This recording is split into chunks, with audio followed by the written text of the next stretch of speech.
Christmas ആഘോഷങ്ങൾ തടയുന്നതിൽ നരേന്ദ്രമോദിയെ പരിഹസിച്ച് ഓർത്തഡോക്സ് ബിഷപ്പ്. അവിടെ മെത്രാന്മാരെ ആദരിക്കുന്നു, ഇവിടെ പുൽക്കൂട് നശിപ്പിക്കുന്നുവെന്ന് തൃശൂർ ഭദ്രാസനാധിപൻ യുഹാനോൻ മാർ മിലിത്തിയോസ്. പാലക്കാട് സ്കൂളിൽ പുൽക്കൂട് നശിപ്പിച്ചവർക്കെതിരെ നടപടി ആവശ്യപ്പെട്ട് കോട്ടപ്പുറം രൂപത.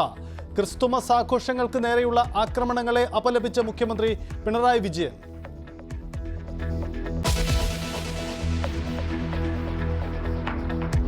ഫോർട്ട് കൊച്ചിയിലെ പാപ്പാഞ്ഞിയെ കത്തിക്കുന്നതിലെ പോലീസ് വിലക്കിനെതിരെ ഹൈക്കോടതി. എന്ത് നിയമത്തിന്റെ അടിസ്ഥാനത്തിലാണ് നടപടിയെന്ന് കോടതിയുടെ ചോദ്യം. വയനാട്ടിലെ ബോച്ചയുടെ ന്യൂ ഇയർ പരിപാടിക്ക് അനുമതിയില്ല. ജില്ലാ ഭരണകൂടത്തിന്റെ ഉത്തരവിന് സ്റ്റേ അനുവദിച്ചില്ല.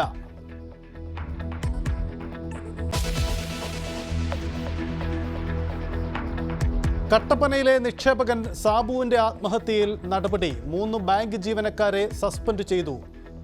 സൊസൈറ്റി ഡയറക്ട് ബോർഡ് യോഗത്തിൻ്റെതാണ് തീരുമാനം.